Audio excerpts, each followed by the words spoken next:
저는 지난주 금요일에 개별 종목 하나를 매수했는데요. 종목 이름은 야놀자입니다. 4천만 원이 조금 넘는 돈이 투입이 됐는데 제가 현금이 생긴 건 아니고 기존에 가지고 있던 물량들을 매도를 했습니다. 제가 판 종목은 코덱스 레버리지, 코덱스 코스닥 150 레버리지, 그리고 TLTW입니다. 오래된 구독자분들은 아마 아실 텐데 저는 1년에 한 번씩 자산 리밸런싱을 합니다. 만약에 그냥 주식 ETF를 매수하시는 분이라면 자산 리밸런싱이 굳이 필요 없어요. 그 ETF 자체가 주기적으로 리밸런싱을 하니까요. 그런데 개별 종목에 투자하는 저로서는 1년에 한 번씩 리밸런싱을 합니다. 시간이 흐르고 상황이 바뀌면서 종목에 대한 제 생각이 바뀌거나 아니면 종목 자체가 바뀌는 경우도 있는데요. 그럴 경우 이렇게 전환을 해주고 그 다음 해에 좀 각광을 받을 주식을 매수를 합니다. 제가 야놀자를 매수한 시기는 굉장히 애매합니다. 왜냐면 그 이전에는 4만원 초반대에서 놀고 있었어요. 불과 1, 2주 전만 해도. 그런데 제가 매수한 가격은 6만원 초반인데요. 불과 한 일주일 만에 50% 이상 오른 거죠. 물론 단기적으로 보면 굉장히 높은 가격에 산 것은 맞습니다. 그런데 제가 그럼에도 불구하고 이 종목을 매수한 이유, 제가 어떤 뉴스를 보았는지 한번 말씀을 드리려고 합니다. 자, 한번 보겠습니다. 환영해요 새 CFO 미 증시에 입성 앞둔 야놀자, 데카콘의 꿈 현실화 임박. 국내 시장을 넘어 글로벌 메이저 여가 기업으로 발돋움한 야놀자가 이제 미국 자본시장을 정조준하고 있다. 지난 2021년 조 단위의 대규모 투자 이후 발빠르게 해외 시장에서 사세를 확장하며 넥스트 스텝을 밟을 때가 된 것. 이제 야놀자의 터전은 한국이 아닌 미국을 중심으로 한 글로벌이다. 이를 위해 인재 확보에도 성공, 뉴욕 투자시장 기반 다지기에 돌입한 모습이다. 12일 관련 업계에 따르면 지난 8일 미국 뉴욕 증권거래소 전광판에 최근 야놀자에 합류한 신임 CFO 알렉산더 이브라힘의 소개 이미지가 게재됐다. 야놀자에 합류한 그를 축하하는 메시지를 뉴욕 증권거래소가 직접 올린 것. 알렉산더 이브라힘 신임 CFO는 지난 23년 동안 뉴욕 증권거래소에서 근무해온 국제자본시장 전문가다. 특히 아시아, 북미, 남미 등지의 글로벌 기업 IPO와 자본 조달을 지원해왔다. 지난 1999년 뉴욕 증권거래소 입사 후 2000년대 상장 실무 지원 업무를 담당했으며 지난 2014년부터 올해까지 해외 자본 시장 본부장으로 세계 각지의 유망 기업을 뉴욕 증권거래소의 상장사로 유치하는 업무를 수행했다. 그러니까 야놀자가 나스닥 상장을 준비하는데 반드시 필요한 그런 인력을 영입을 했다라는 거죠. 즉 야놀자의 나스닥 상장이 머지 않았다, 이렇게 해석을 할 수 있습니다. 앞서 미국 나스닥 증권거래소 역시 야놀자를 직접 거론 글로벌 여행 공룡 고 글로벌 트래블 인수를 축하하는 메시지를 내건 바 있다. 대규모 빅딜을 이뤄낸 야놀자를 축하하며 미국 자본시장의 차세대 스타로 직접 야놀자를 점찍은 것이다. 이에 투자업계에선 야놀자의 미국 증시 입성이 임박한 것 아니냐는 관측을 내놓고 있다.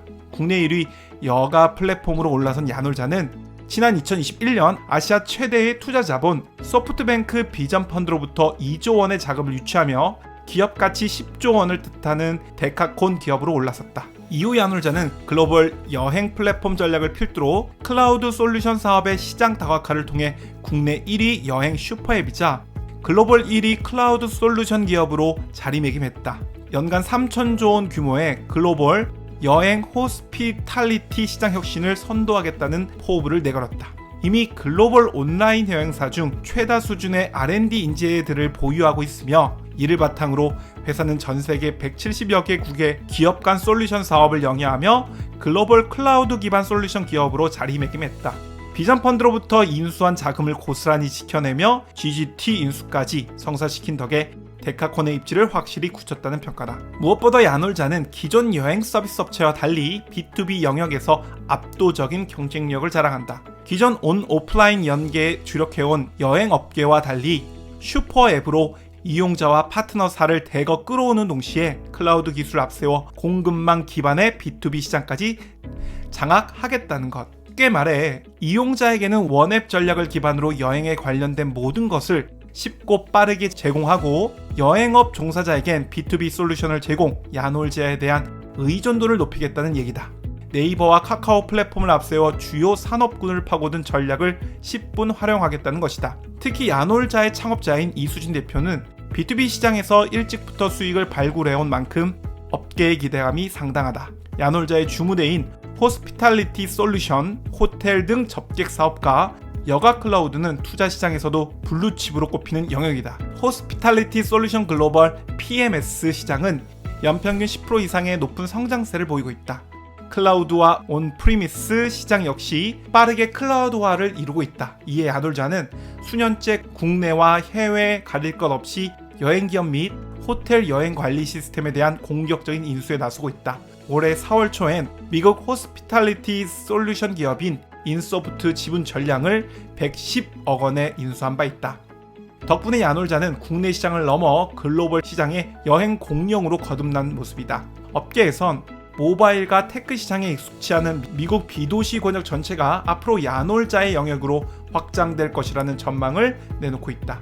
더불어 글로벌 여가 시장의 대표주자로 올라선 만큼 미국 시장에서 제대로 된 기업 가치를 받을 수 있을 것이라는 기대감이 무르익고 있다. 투자업계 한 관계자는 야놀자는 이미 한국을 넘어선 세계 PMS 2위 사업자로 여가의 모든 영역에서 압도적인 역량을 지닌 기업이라며 빠르게 덩치를 불리면서도 내실을 탄탄하게 유지한 덕에 미국 증시 입성 시 제대로 된 평가를 받을 수 있을 것이라고 기대했다.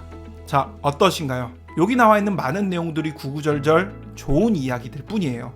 그렇다고 하더라도 이것이 투자해야 되는 기업이냐, 내가 투자했을 때 정말 수익을 얻을 수 있느냐, 이거는 전혀 다른 이야기입니다. 좋은 기업이고 승승장구를 하는 기업이다 라는 것과 내가 투자를 했을 때 수익을 얻을 수 있다 라는 것은 서로 다른 이야기입니다.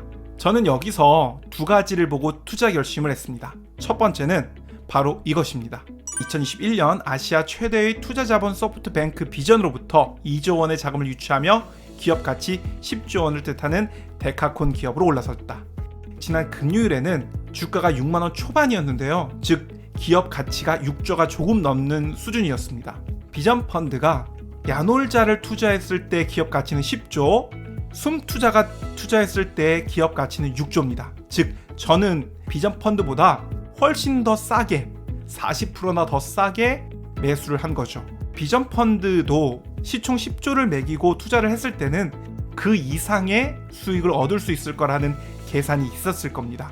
만약에 기업 가치가 12조가 됐다고 해볼게요. 비전 펀드는 10조였을 때 매수를 했기 때문에 20%의 수익을 얻을 수 있는데요. 저는 6조였을 때 투자를 했기 때문에 수익률 100%를 얻을 수 있습니다. 우리가 이런 이야기 많이 하죠. 애플 걱정하지 마라. 구글 걱정하지 마라. 왜냐? 세계 최고의 인재들이 애플과 구글에서 일하고 있는데 무슨 걱정을 하냐 라는 이야기를 많이 하는데요. 마찬가지 느낌입니다. 비전 펀드의 인력들은 세계 최고의 투자 전문가들로 구성되어 있을 거라 믿어 의심치 않습니다. 그들이 10조를 매기고 투자를 했다면 제 입장에서는 시총 6조일 때 투자하는 것은 엄청나게 큰 이득인 거죠.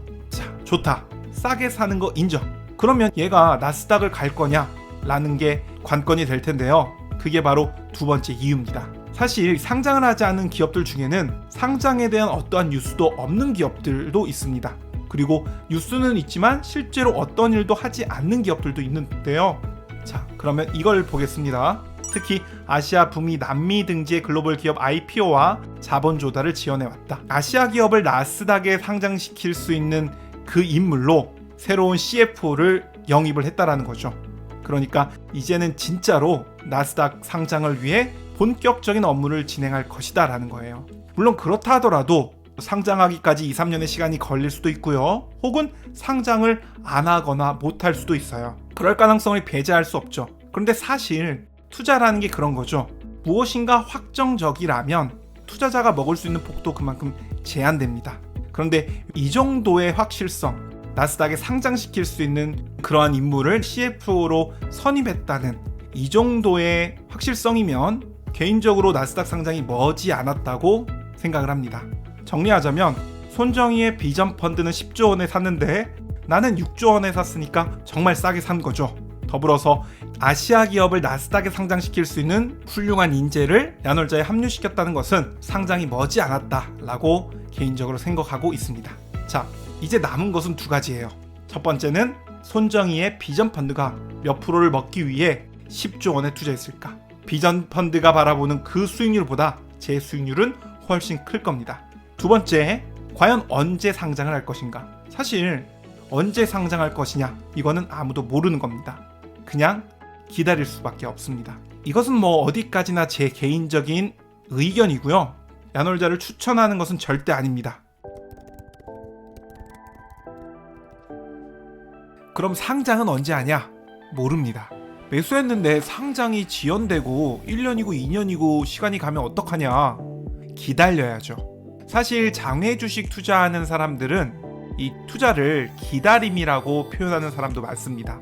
일반적으로 장내 주식은 시황에 따라 주가가 오르기도 하고 떨어지기도 하는데요. 장외 주식은 많은 경우에 공식적인 상장 발표가 있기 전까지는 가격 변동이 크지는 않습니다.